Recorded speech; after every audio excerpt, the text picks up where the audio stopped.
the first episode of the Captain's Chat, and Captain Liam here has been so gracious, and the whole entire crew of Unbridled to set this amazing space up for us. And if you don't know me, I started my brand, if you will, about 4.5 years. It might be even going on 5 years ago now. Basically, it started with me running the boats with my ex-crew, which was a woman at the time, up the inland rivers of the United States. And a few people got a hold of my story and her story and started writing about it and said, you know, your story's really inspirational, you should share more of it. And I did. And one thing led to another, and I started posting. Believe it or not, I used to hate social media. The only reason I had social media was to keep track of my siblings. And somebody said, well, you know, you go to some really cool places. Why don't you start sharing that? And so I started dabbling in social media. And 4 years later, almost 5 years later, here we are now. And along the way, I found a need for someone to speak out about the mental health within the industry and the need and the betterment for it. And in my 20s, I went through a lot in my 20s. It was very, very hard for me. And at year 26, I decided that I was done being on this side of the dirt anymore, and I didn't want to be here. And fortunately, that did not work out, and I'm still here. But with that, I went into intensive therapy, spent several years doing a lot of hard work and fixing this, if you will. And then a few years later, I realized that fixing this has to be maintained. It's not just a fix and then you're done. And so I went back into therapy and said, okay, now that you fixed this, you need to learn how to maintain it. And I equate it to going to the gym, losing 20 pounds. You can't be done there. You have to maintain it. And then along the way within the industry, really have a soft spot for younger folks, for people in their 20s, which is a large majority of the industry. And I remember what it was like for me to struggle and to get to where I got. And I've always been very outspoken. And I thought I had a unique platform as a female captain. And I'm willing to speak out about some of the uglier things in this industry that need fixing. And so I started collecting data and talking to people and sharing my own stories and hearing more and more stories about some of the uglier things that happen in this industry. And so fast forward, and here I am traveling internationally now to speak about mental health and yachting, and was so gracious to meet Captain Liam at Flibs just a few weeks back. And the comment that you made that really resonated with me was, you said, you know, what really ticks the box for me is something like men and mental health.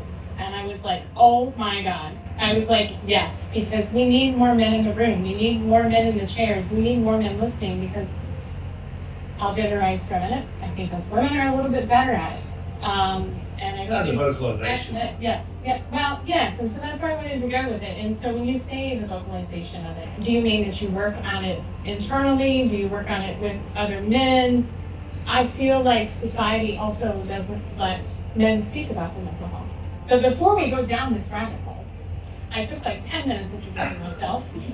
You need to Mine's a lot introduce simpler. yourself. I'm a simple fisherman from Australia, born and raised East Coast, and I love the ocean. I love it. I have two loves in my life: my family and the ocean, and that's the yin and the yang. That's the balance that makes me be me and keeps me happy, keeps me positive, waking up every day. And I'm blessed to work with amazing crew on amazing yachts, and that's the simple side of me.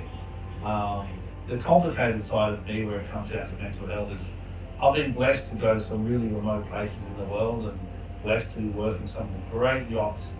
But what comes with it, that is the negative side, is that there's challenges that I see crew, owners, families ashore face, and captains face, by the remoteness of what we do, the uniqueness of what we do.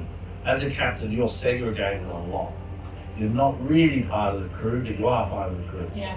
You're not really on the owner's team, but you are on the owner's team. You're somewhere in the middle. So you've got to sit within this little barrier of people in the middle to keep a balance. And that's very difficult. And it doesn't really provide an opportunity for men, male or female captains in that role, or senior management roles in a company, or CEOs, to actually speak out about what the problems are we face.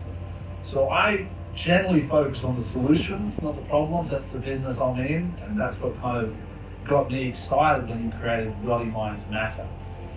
And that was the trigger for me to say, there's a solution available now. Because I've seen crew, and I've been a part of putting crew ashore in remote locations because of their actions or lack of actions.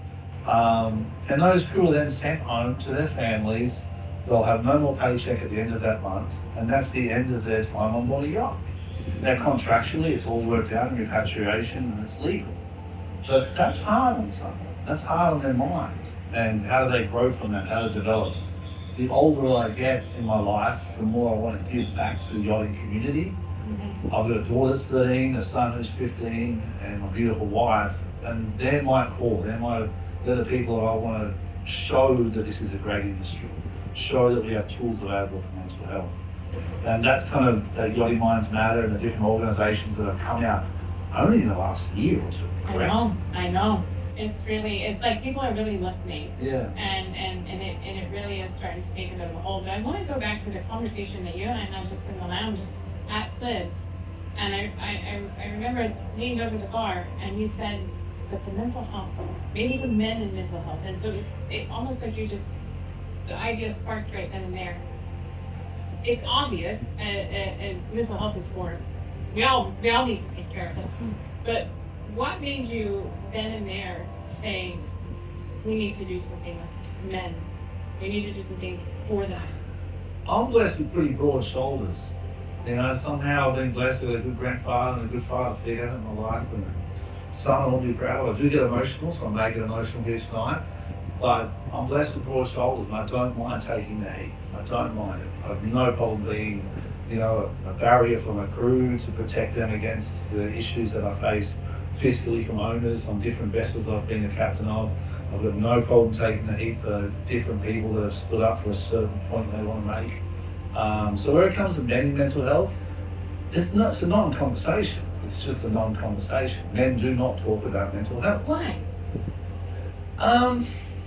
In this process leading up to this, and it's from Flibs, I reached out to a lot of people. And the question I had was simple.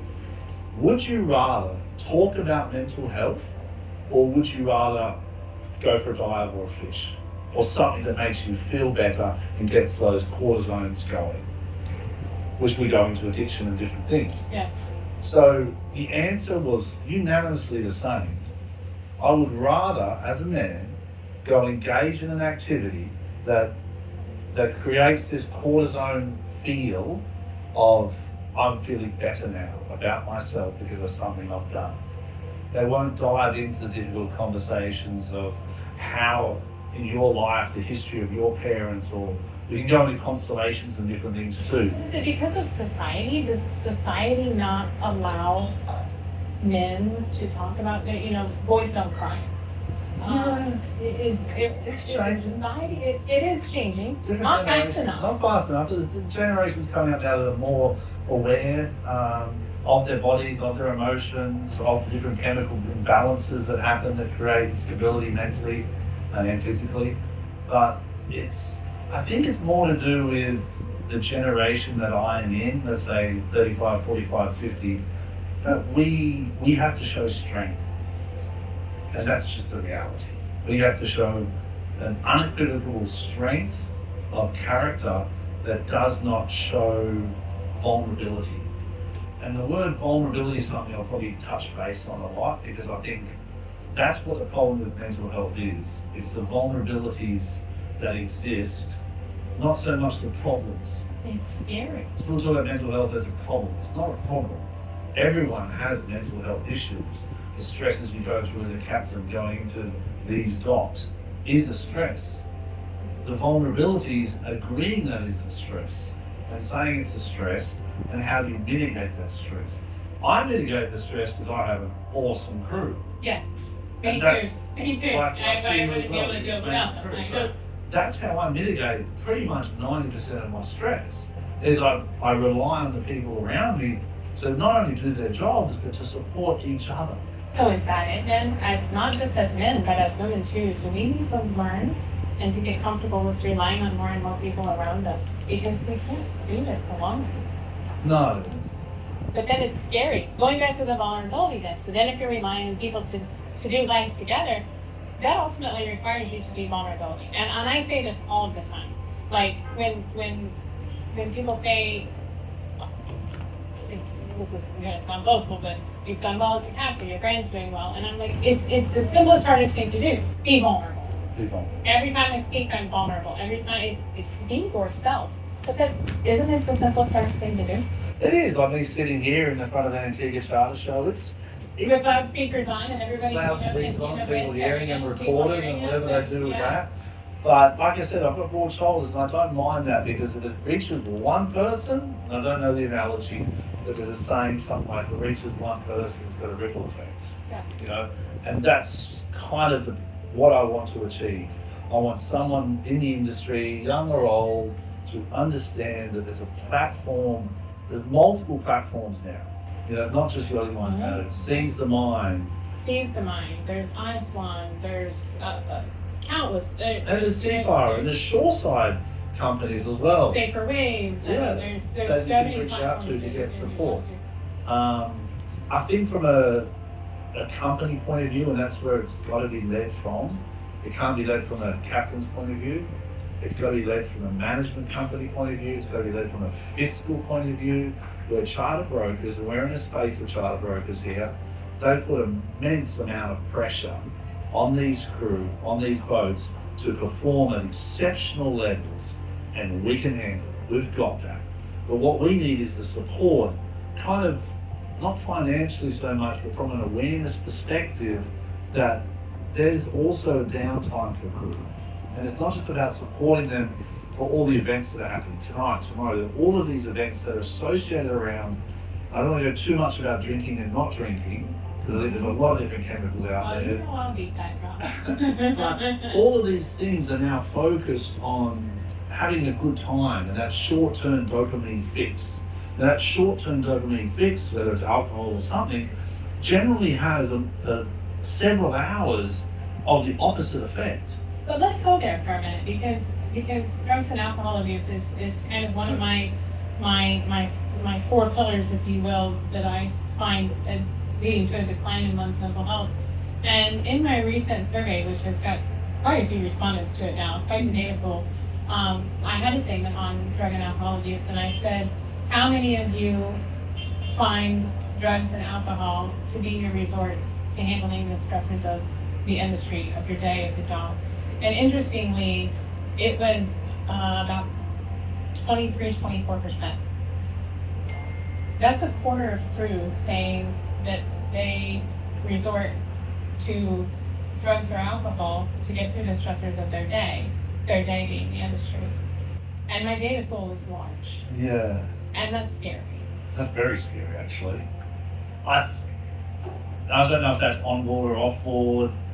That's what I don't know what the figures, these exact figures are coming from. I know off board and on board, this is a dry boat, and I think it's a good thing to have in the yachting industry. I have a dry boat. Yeah, I think it's. And I think it's. It doesn't mean that crew can't go do what they want to do. Right. It's just that you should not encourage and support that on a platform that's owned by someone else. And that's my point. Well, here's the example. And the health side of things, of course. It's someone else's asset. Yeah, You know? it is. And the example that I use all the time is when we were jamming out charters in Nassau, we were doing 20-25 weeks a year. We get to the dock. We all have a chunk of change in our hands. I can say to them, do you guys want to go to Atlantis and go to the casino? Or do you guys want to go up to the Green Parrot, have dinner, come back, have movie night? I can offer those two things. And I always chose to offer, hey, do y'all want to go to dinner? If you're sick and tired of me because we've been chartering, for ages and you want to go do your own thing, or you just want to go to sleep, go do your own thing. But we just about always chose to go to dinner at the Green Parrot. And would you know that the crew would maybe have one drink, and on the way back to the boat, they would all drop like flies and say, Cap, I don't know if I can stay up for movie night. I'm so exhausted, I just got to bed. Yeah, exactly. But then I could have also offered the other option of let's go to Atlantis, let's go to the casino, and then it just leads to one thing or another. Yeah, my point with it is I think the industry has to provide other options. Like all these events that are happening tonight and around, they'll be wonderful. Don't get me wrong, they're wonderful social events.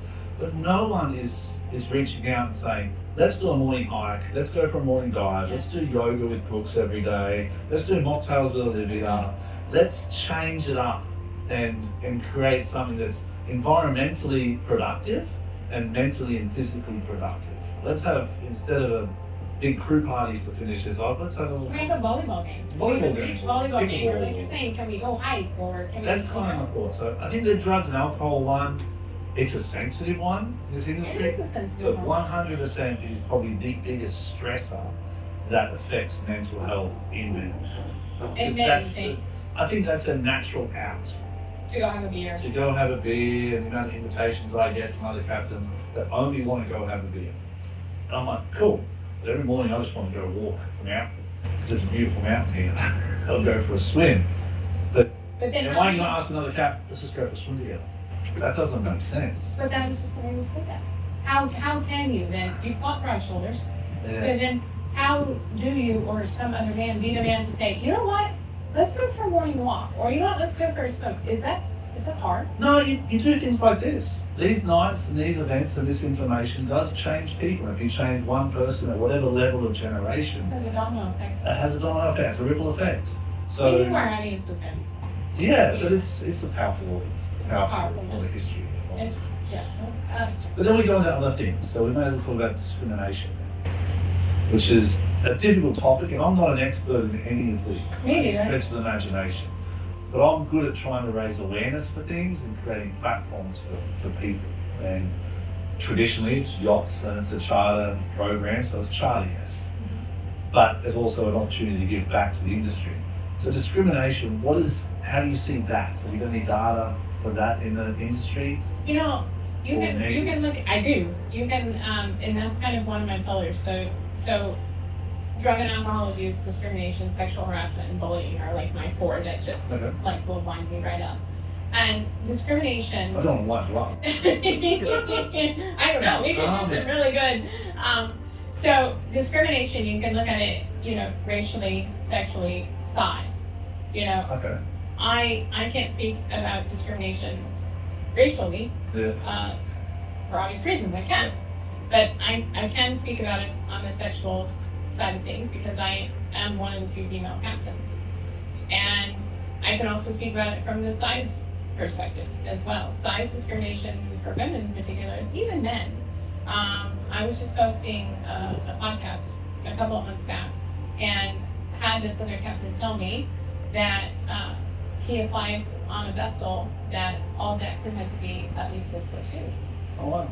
And I said to myself, I never would have thought that men would undergo size discrimination. Yeah.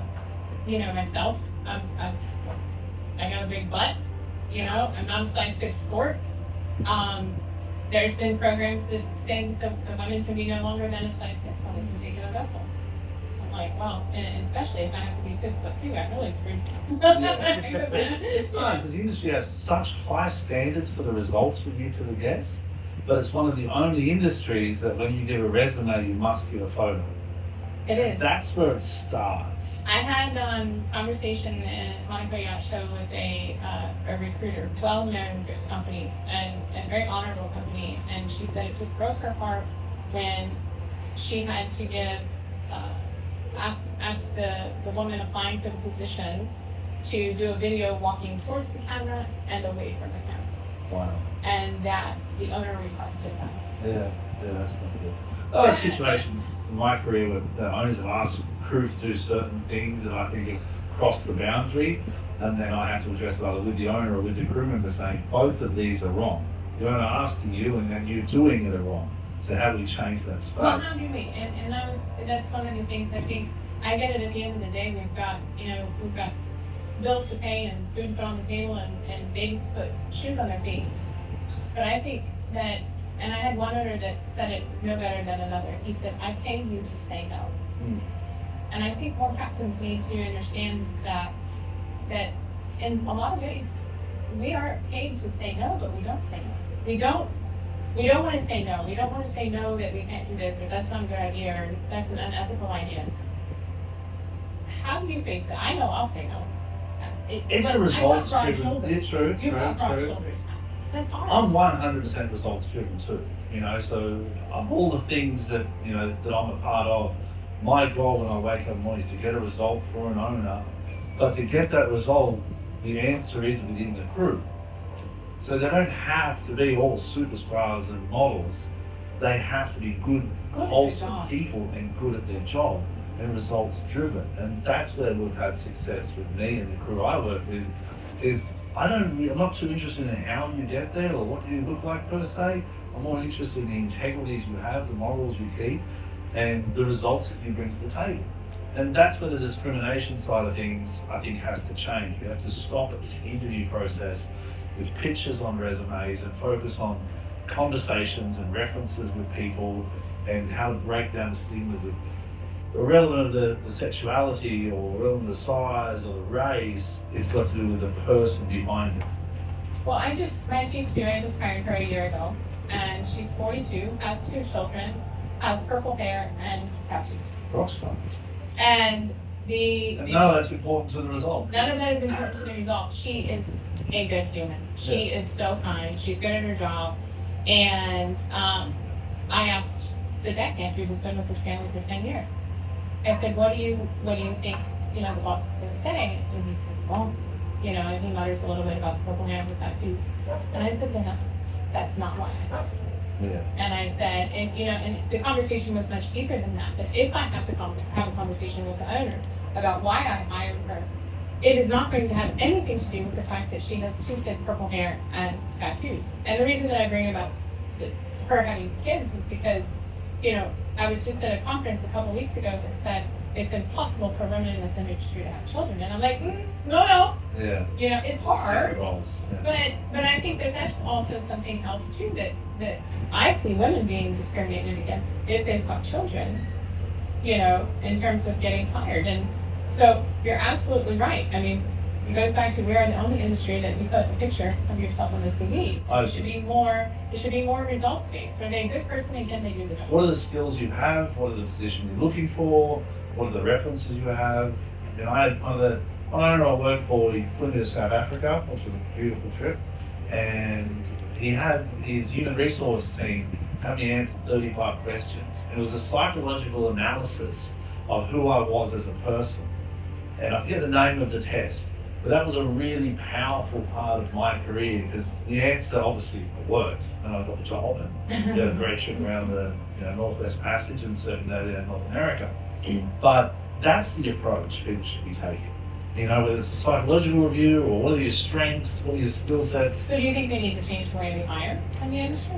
I think there's great companies who have the traditional foundation of employment, but they're more focused on the presentation and moving through the system and getting in place and getting in place again, as opposed to coaching them through a career. We've got a new crew member here who just started. These are powerful conversations that you're probably not aware of that exist. The other thing, the industry has changed. The traditional ways of doing things must change along with the industry. So we must have more open forms of communication. But from a management point of view, these companies need to help crew train and coach through their career, not through the position. We've got positions on board as deck crew after a year, they should be moving on. Whether it's this boat or another boat, they need to progress in their career. Mm-hmm. And they need to either go to a new boat or get new qualifications. And that's what I really encourage crew to do. But that's an individual yacht's application. Yeah. Ideally, I keep all the crew for the next 10 years of my life. That's not healthy for the crew. No, it's not. They have to go to another vessel. They have to either advance in their career or be blessed to come back and work again with another yacht, you know? Yeah. But you have to progress. So that kind of brings us through the discrimination side of things. Bullying I'm interested in because, show of hands, who thinks bullying exists in yachting? Or have you experienced bullying in yachting in the audience? Going back to my survey results, Yeah. 73%.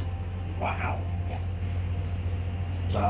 That one's actually 73. Have you been bullied? Maybe I didn't know I was bullied. They didn't know I was bullied. I brushed it off because that's what men do. So let's go There you back go. to this. Let's go back to this then. We're talking about men. Yeah, bring it on.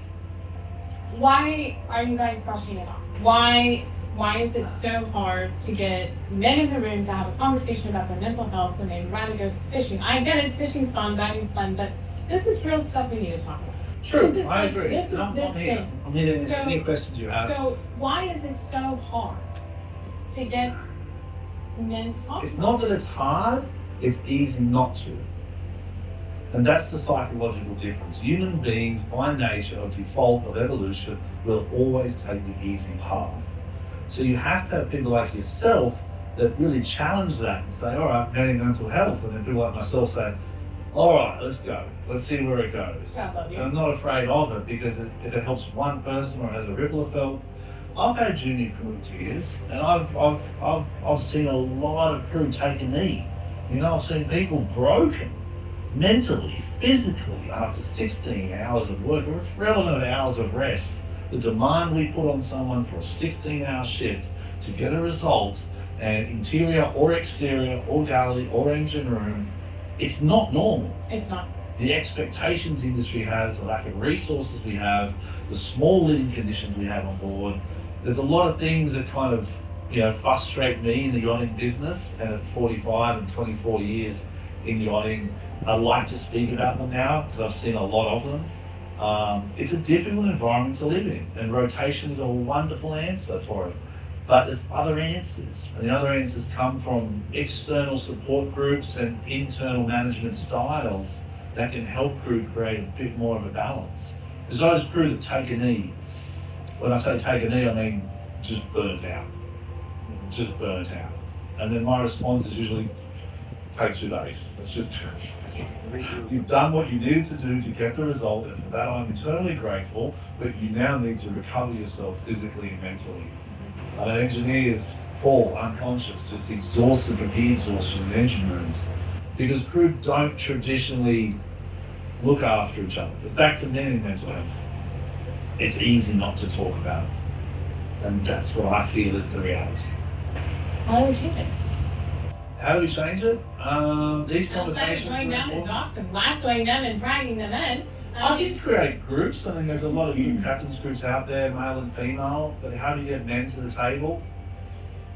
You help them, same as with owners. How do you have owners understand the importance of repainting a yacht? You show them the benefit fiscally, or you show the benefit from a presentation point of view.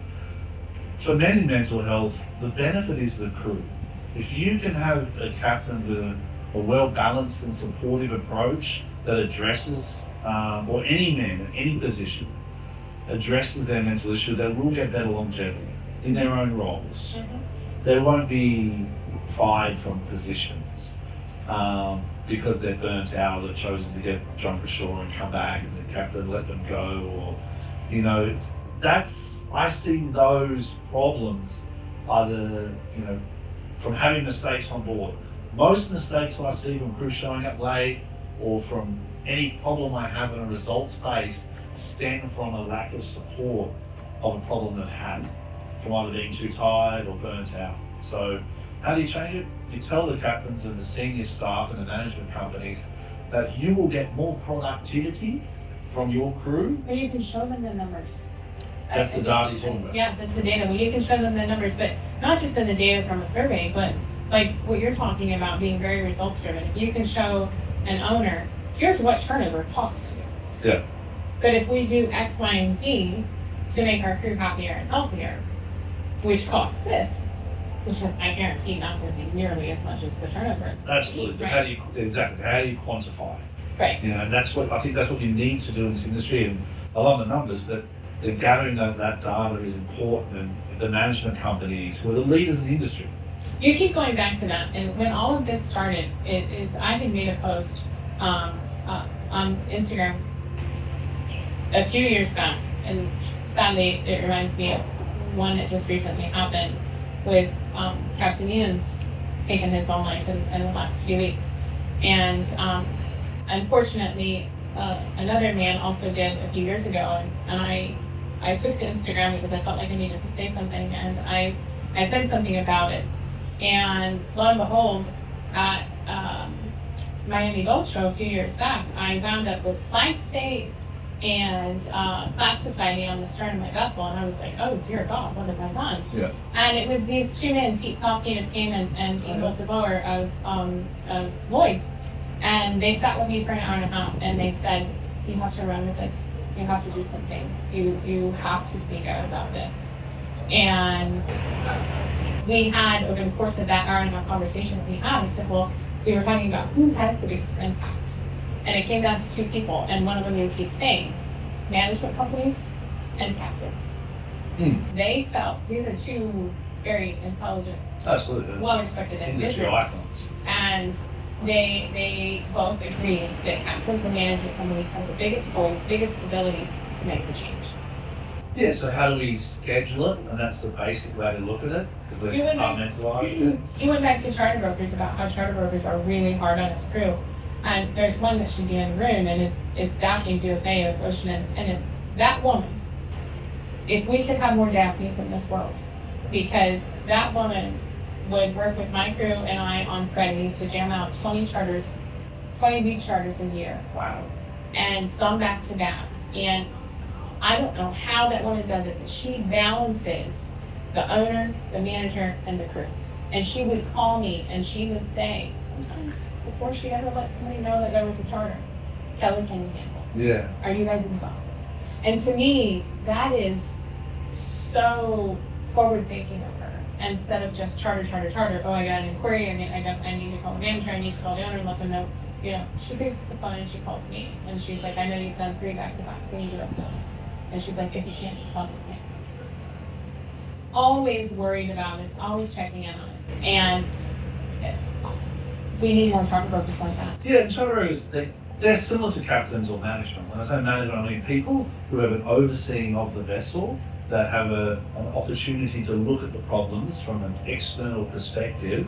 Same as what a captain does. We try and look at things from a helicopter view or an external perspective, see how we can fix these problems.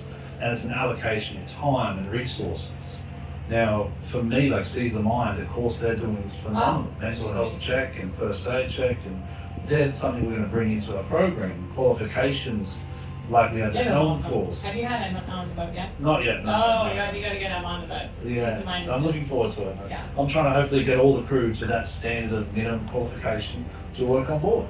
And that should be a minimum qualification, to understand a mental health check and a bit of mental health first aid. And that's kind of the path I want to go down in terms of solutions. And that's irrelevant of sex, as males and females, because I see the stress, I see the pressure I put the crew under. 100% I see it. We ask them to do a lot. But when you talk about mental health, how do I look in the mirror and say, am I doing enough for my mental health? And the answer is no. You know, I don't do enough for my mental health because I try and focus on getting the results for other people. So what tools do I have then? Seize the Mind. They're all crisis-related companies, traditionally. Ice1. So Ice1 is great. Yacht Help. Yeah. Yeah. So that's a kind of, and there's a lot of podcasts out there, and there's a lot of resources on, you know, different platforms that you can do morning meditation and things like that. I think that should be more brought into the platform for men. Is how do we find time to have discussions, go and have a coffee, talk about things, what are the stresses, how to get tools to the crew. I think we're doing it right now, aren't we? We're doing it now, but for me it's the junior crew. Like if I can make a change to junior crew and help them understand the standards of the industry, but help them understand the tools they need mentally. But what about this? What about the senior captains that do come from your generation, where boys don't cry? I have a soft spot for the junior crew too. You obviously do too. But what about the senior crew? What about the senior what about the captains and getting to them? I mean, because at the end of the day, if you or I are not taking care of ourselves mentally, how can we take care of the rest of it? We can. True, but we have to be checked. We have to be held accountable. Yeah. And that's someone who had to answer one of the questions has made a very good point. We do not get held accountable as captains. When a crew leaves, we had a crew member just recently that decided to move on after a year and a half, and I was sad. So I was like, why would you leave? There's a great opportunity for her to grow. I'm very encouraging for her, but that's the check that should happen. When a yacht has a lot of turnover, it should be equivalent to what are the incidences on board from a physical perspective on, machinery, or if you've got a broken leg or a crew member's injured, what are the incidents on board? What is the turnover? What is the reason the crew are leaving that boat? And almost like a bit of a review. So does that go to management? That should go to management. The owners can't really be held accountable because they've got a result. This isn't a pleasure business. But then it's not. It's the management companies, it's the brokerage firms. My goal in this charter broker period is for charter brokers to walk on and go, fantastic. No disposable single-use plastic. Well done on Wild. Congratulations. Crew look happy. How are the crew? They're fine. That's the kind of measurement. Are we doing enough for the environment? Are we doing enough for the crew's mental health? Are we still getting the result? And I think if charter brokers start looking at that, it'll create more of a traction in the industry towards reducing single-use plastics, and which is more conservation-minded. We have to have more conversations about how are the crew, where's the turnover, is it the same crew you've had for a year or two? When was the last time they had a day off? When was the last time they had a morale day? When was the last time they got to go diving or hiking or fishing or, yeah. Is there any questions in the audience too? Anyone want to ask a question before we go into some other topics? Go ahead, please. Thank you. In the data that you've collected over X period of time, can you say that there is a specific age group that's got more, for the lack of a word, mental issues than other age groups? Does it grow bigger as the crew member or the group of crew members grow older or younger? How would you quantify where let's say, the bigger problem is? Younger, but I wonder if that's because younger people are more aware of this idea of taking care of their mental health. Just in my lifetime, I have watched my mom go from when I was young and depressed at a young age to, you pull your boots up by your bootstraps and you get going. There's no idea, of needing any sort of antidepressant. There's no need to go to counseling. Counseling was that. To now, her seeing me and me finally sitting down at the kitchen table and saying, guys, I was going to kill myself. We're lucky I'm still here. And then everybody decided, whoa, we need to listen. To watching just my mom shift from a very, pull your boots up by the bootstraps to, no, therapy is good. Counseling is awesome. You should do it. Everybody should do it. And if you need to be, on an antidepressant or an anti-anxiety to get that stuff balanced back out, there's no shame in it. So I've seen it just in my lifetime change and progress. And it's cool. So to answer your question, I think that, your age, my age, and your age, it's you have more of that tougher love kind of thing. And I think that the younger generation is smarter and wiser in terms of taking care of their mental health and noticing that our mental health is just as important as our physical health. We have to take care of that. And so I think I get more response, not more data from them, but the data that I see, and I think that correlation is because they are more aware. If that answers your question. Well, I think we have to stop the word issues and call them mental vulnerabilities or mental opportunities to grow. Because that's where the stigmatism comes in on mental health with men in particular, is that it's an issue, it's a problem. It's no different than a broken arm. Yeah, it's a muscle. You break your arm, to me, it's a muscle, and you need to. And men compartmentalize for women as well, but I think it's a vulnerability that men have that we do not discuss it verbally. So if we say you have an issue, then you feel like you're not as man of a man, or you're not. I had in the comments section of my survey, and it was a guided answer. He said, because as a man, you cannot expose any vulnerabilities or need for anything working on your mental health, or you will be fired at this age. And I felt so sad. We're still here. But I felt so sad. Yeah, it is. That's the way he thought. And you're sitting over there kind of sort of nodding your head. I do, because I find the older captains are very set in their way. They've never had anyone say, are you okay? Yeah. And it's just that we are okay, we're a man, we're okay, this is it. And then even talking, to older captains, you bring this up and say, it's like not even thought of. So me being kind of call it a middle-aged yachty, it's quite nice to actually be able to talk about, and like, in my mind, you're not going to change these building captains. Like I mentioned to a captain now operating this, and his response was like, I won't say it, but yeah, it was like, why on earth are you going? Well, I think you can change it by showing them the benefit of change. Hopefully, and then me being kind of that middle ground, if I can get on this, then I can at least motivate, keep the junior crew happy moving forward. That's the goal. If the captain doesn't want to be part of it, I can at least then go to the crew and say, listen, are you okay? What's going on? But, And you know what, I say that when I hear junior crew talking about, my captain this, my captain that, blah, blah, blah, blah, blah. And I said, be the leader you wish you had. And you're doing exactly that. So if your captain is unwilling to change, you're here, you're joining the conversation, you're in the arena, and now you can take this back to the junior crew. And then, you know what, then that's 3/4 of the boat then, that's potentially more aware. And I think awareness is half the battle. It is half of that, but it's also the connection between awareness and unfortunately, like I go back, it's a results-driven industry. It is brutal. Like I talk to my crew all the time, and one of my sayings is, it's going to be emotional. This is going to be emotional. This weekend before Lord of our boat show. And they laugh because they understand that 100%, the expectations are so high that it will take an emotional toll, positive or negative. We now need to regroup next week and try and bring it down and slow it down and get ready for another charter. And how quick we do that is up to how well as a team we work.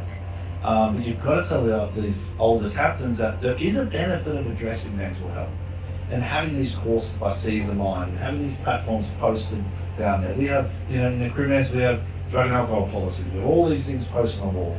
Nowhere does it actually talk about the benefit of mental health. What's the mental health check?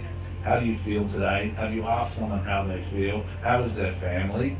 When was the last time you went for a walk in the morning? But asking them, how are you? And really meaning, like, how are you? And my chief officer did this the other day.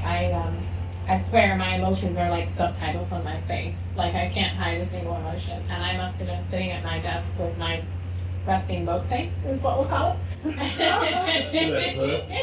And he comes in and he kneels down beside me and he's like, how are you? And I'm like, fine. Yeah. And he's like, okay, how are you? Fine, Sean. What do you need, bud? He's like, no, how are you? Yeah. And I said everything's down and I said, you really want to know? Yeah. And we had like an hour-long conversation, and it was just so many things came out of that because I had like a proud captain mom moment where I was like, he's learning, he's seeing, and he saw on my face that I needed to talk. He saw that I was stressed, and I'm like, and all of this preaching I've done, about us taking care of each other.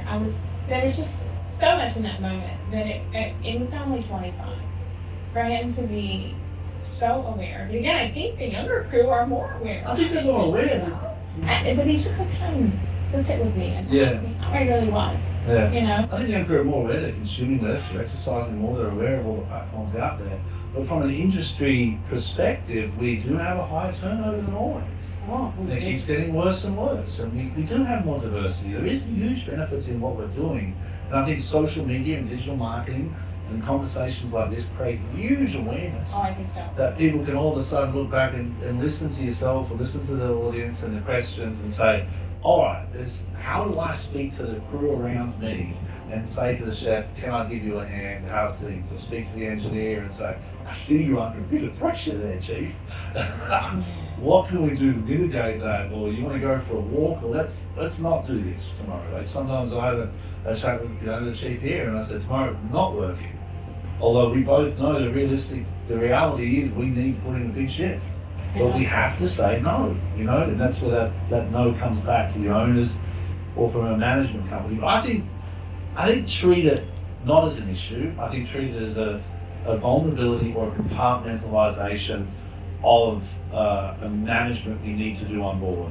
So we need to manage this. We have someone else in the audience. He just happens to be on the next boat over.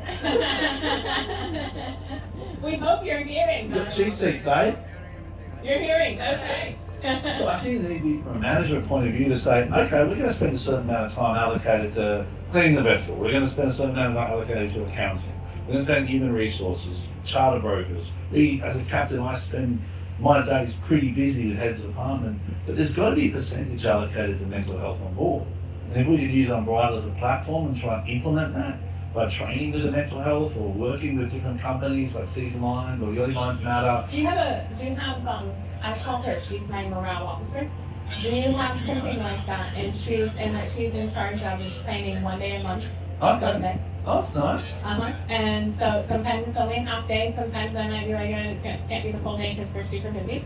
And I know some other boats are starting to have, they may be calling, the mental health officer or the, different names. I call her my morale officer. Do you That's have nice. anything like that? No, then we have a safety officer like compliance that addresses the other issues, but I think that should be a part of that safety officer's role. But from a give back crew morale perspective, I've got to admit I've never been the best at it. My crew always have pretty good morale because I try and give them the ability to shine at their own personalities. I don't try and control them to get the result. So I try and give them the best in their own personalities to shine. But for me, it's like crew dive days, crew beach cleanups, crew, bowling, I love those. As opposed to going out to a dinner or having drinks, it's the opposite side of things that I've more value to the And experience. that's what I like to do with our morale officer. Her one job, she's Yeah. but her one job in terms of that is to plan 1 day a month, plan something fun for us. Yeah, that's good. That's a good takeaway. And it's I'll admit it's hard because I work, go, Yeah. and sometimes I'm like, oh, we really don't have time for this right now. Yeah. But we do it, and sometimes it can just be a day off. Maybe we're enough of each other. We don't want to go have a day at the batting cages or something like that with one another. We just need an extra day off, something like that. But we try to do that. Not always the best at it, Yeah. But I had and I'll call him out, great Captain Pete Bronke on Focus right now. I don't know if you know him, but he attended one of my events, and I noticed that he had one of his crew members with him, and this particular, I don't know if he was the chief officer or what position he was, but he was in charge of checking in with the crew and seeing how they were and if they needed anything or if they were sad and I liked that idea. Now my crew is small enough and we're tight enough that if something isn't right with somebody, one of the other crew members will come and tell me, or they'll tell one of the other crew members. I gotta understand, not everybody wants to bring their baggage to me or the captain. But as long as they talk to another crew member about it, maybe they would rather talk to the engineer, they'd rather talk to the deckhand or whatever. But we've got a system on board that lets one another know when something's not right. There's someone to go to. There's somebody. Whether it's from a regulations point of view, it should come, or a management point of view, it should come down through that safety officer avenue. That is still, but I think it's also keeping it spontaneity in the platform that you create, so it's not like a weekly drill. Personally, It's not. This is like once a month we're going to go do something, have some fun. But I just think take it away from the industry norms. My kind of takeaway here is take away from the industry norms of going to these events, having these parties, involving with alcohol, and have more events like the National Marine Poker Run. There is a social side of it, but more beach cleanups, more give back to the environment, give back to charities, or give back to kids. That's where I think we can do a lot more in the industry. And I think it does make awareness for mental health and it makes crew feel better. I was just reading something the other day that one magazine put out about crew getting involved in doing things in local destinations, whether it be volunteering at the local animal shelter or whether it be at the soup kitchen. And they were talking about how the boats that were doing things like that for the communities, that the morale amongst the boat was just greatly increased. Yeah, because it gave you a sense of purpose, a sense of giving back, which who doesn't like to help somebody or something? Exactly.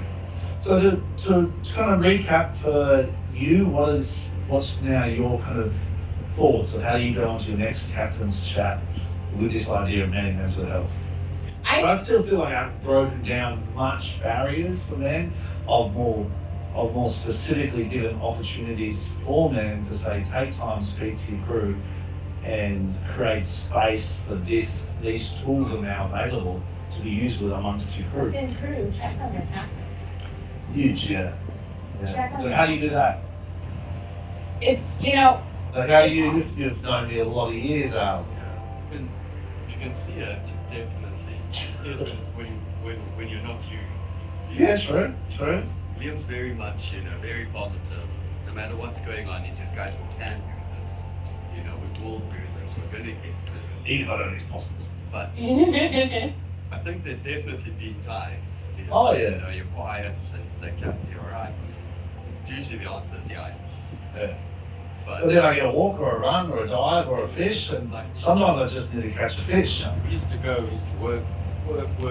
I have lists like this. I'd say, Cap, she's like, and he'd say, let's go play golf this afternoon. And then tools down, go and play golf, and just have that day, that afternoon in the fresh air. Forget about your problems. We wouldn't just sit and talk about our problems, but we'll just enjoy the time. So maybe that's why men do deal with it. Maybe that is mental health, is we don't have to talk about it. We just need the outlets for the stress and frustration. And I think that kind of gives you a bit of goosebumps. because our brains, men and women, are physically wired differently. Yeah. And we have to talk as women to solve. If you put duct tape over our mouths, we cannot solve a single problem because we have to talk to see you're nodding your head. Yeah. We have to. Men, on the other hand, We're different. We're different. So maybe it is helping the men along with their mental health. Maybe it's having more groups, more events, going golfing, going diving, going swimming, going fishing. Maybe that's the answer. I tend to think so. That creates space for conversation or morning coffees, and that sounds silly. But I'm from a small town, and my But then dad. it comes out. It comes out. My dad has a network of people he goes and has coffee with each couple of times a week, and that is pretty exciting for him because he can talk to different men about different things. But in yachting, there's no morning coffee routine. Well, you know what? I move dogs every month. I But think if there's a group that we can call or check in with each other, or you're onto something here with the having outlets for them, because my chief engineer has been a bit grumpy in the last couple of weeks, and it's because his plate is loaded. Yeah. And he's someone that's characteristically very jolly. He's not grumpy. You don't see him stressed. And the boys came to me and they said, they said, Cap, okay, settle down. We're taking Alex fishing. He needs to go fishing. And I was like, oh my God, that is the most genius idea. Please take them fishing. And I didn't realize it then until you said it. Maybe it's stuff like that. I think so.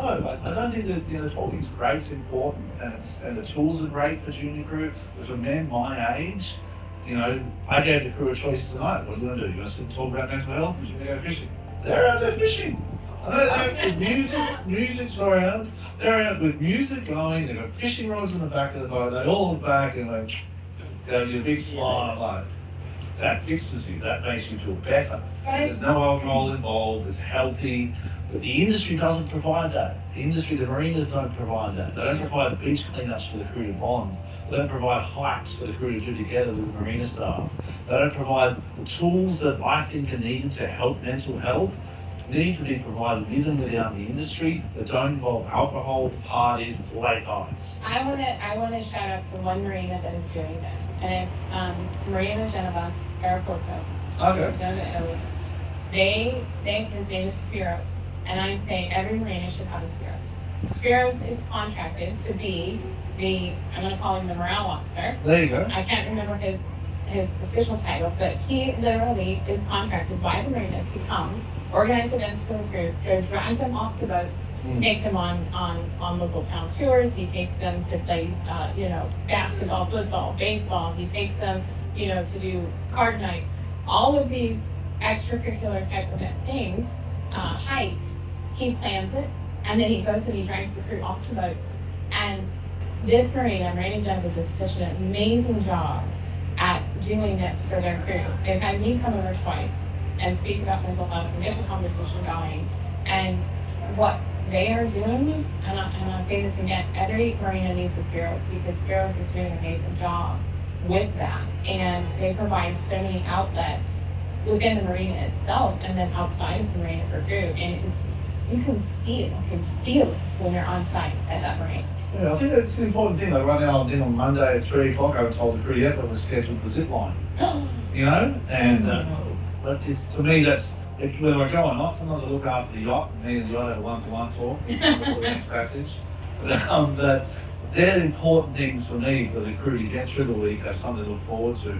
But I think that's hard to fit in with a lot of budgets. You know, and that's something that comes from a management side of things. What's the value of spending $500 on a crew to zip line together for 2 hours? Oh, For no, me, it's huge. it's huge. It should be done once a week, and it doesn't have to be going out to restaurants and drinking and carrying on. That's something that I don't usually get involved in. My crew, I'm happy if they do it. I want them to enjoy themselves. It's an experience. But I would much rather the crew come for a morning hike with me and have a chat. But it's not another way to buy myself too. So. There's a balance there that needs to be made, you know. But I think that's the mental health. My takeaway from speaking to you, I'm so eternally grateful for this. I think you're on a great platform with this captain's chats, and maybe junior crew can come and talk to you about the captains. And I would love it. the more information we get of how to kind of look after that part of the industry as captains, it's important because we don't really talk about it at all. Everything you asked me a minute ago, what you turned the question around to me and said, well, what do we do? I think we're doing it. I think we're doing it. And you're quite the symbol in this industry. Everyone knows you, everyone knows Unbridled, and you're a big figure. And the fact that you're sitting here beside me talking about men and mental health is such a huge step. Wow. And for other men, like we discussed earlier, some of the clips that are going to come out of this video, they might not be sitting in the chairs, but when they hear it, and even if it just gives them the tiniest little idea, or whatever you guys take back to your boats with you. So, I think this is the first step, and I think that we're doing it. I think it's beautiful. I really do. I have to say, I have to say, I think it's beautiful. Thank you to you, because without the platform, there's no way. Oh, that's Unbridled. That's Unbridled Way. We believe the owner, I'm very blessed to work with one of the best owners I've ever worked for and one of the best owners in this industry. And he believes in creating a platform to create opportunities. And whether it's chartering, whether it's building exposure for the brand, whether it's building exposure for companies that work with the brand, or awareness. He's written a great book called Constant Change. And that's one of the last 18 months of my life that I understood a bit more about the owner and the way he's worked, is I feel a bit more empowered and a bit more responsible for the crew, and not just the mental health, but the environmental impact we have as yachts. And I'm not afraid to speak out, because I think we have to do more. We have to do And more. I don't mind being the bad person saying that it does come from captains, it does come from charter boats, it does come from management companies, because the junior crew aren't going to do it. You can't hold anyone accountable. No, Except ourselves. it's captains and management. It's captains and management companies, and we have to work together to say, how do we address mental health on board? And that is a requirement that needs to be questioned. The same way, how do we address environmental sustainability on board? They have to be fundamental questions. And any yacht that has plastic single-use cups or plastic water bottles should not be supported. I know the owner likes Fiji and Evian, and that's wonderful. The owner can have his individual choices. But as an industry, we should not be allowing that to happen. The amount of rubbish we see going down the docks every day, it's only going to landfill. So I know I've gone off the mental health thing. The mental health, they need to fish. They need to have a dialogue. They need to fish. They don't have to talk about it, but find yourself a network of people that you can go and enjoy it with. Like, I love the chef on board this boat, Paddle Stoves. I just want to go fishing with him. Because we very rarely find time and cross paths to do it. I love going with the crew out on the crew dive last week in Turks and Caicos. That's a highlight of my career. That's how much value I put into it as a captain. That was one of the best things I've done. Just jump in the water, shoot some lionfish with the crew, and that's how simple it is for men sometimes. It's just that fix. They'll get me a month, and then I'll go to BVI's, and I'm like, time to go fishing But again. I'm determined to get more butts in seats. And I can say over the few years of me doing my talks that it started off with just a couple men, and now that it's more than a couple men. And the really cool thing is, one of the last talks I had 4 male captains in a room, and I was just like, oh my God, I was just overjoyed to see that many captains and them all be men, and so it is growing. Yeah, absolutely. And this is the first time we've called it Men in Mental Health. Yes. That's a little scary. Yeah, it is. Be brave, guys. Be brave. Come on. Yeah. Thanks for joining us on Murder and Bridal. Thanks, everyone. Most importantly, thank you. Thank you. It's a pleasure. You've blessed us with your time. And I wish you nothing but success in this space. And if there's anything I can do in any way for you or Johnny Minds Matter or any of the networks, you just reach out. And for captains out there or men or male figures in there, don't hesitate to reach out to me. I'm happy to talk. I'm happy to go for a walk. Happy to go for a dive or a fish. Because they're the spaces that we engage and talk in. Does that make sense? Yeah. On those walks, on those fishings, on those dives. It's not about the activity per se. It's about the how's things, how's work, how's your home life. And that's the bit that I'm trying marinas and companies to engage in. You don't really want to talk about you're not feeling well at an event with a whole bunch of brokers around drinking wine. You're on show, no disrespect. As a cap, you're wearing a uniform or you're on show. But when you're out fishing with a friend, where you got a day off, you're going for a hike, and they ask you how's things like, things are all right. We get there. You know, that's the reality. You're onto something. Thank you for having me. Thanks again. Thanks everyone. Be blessed. Thank you.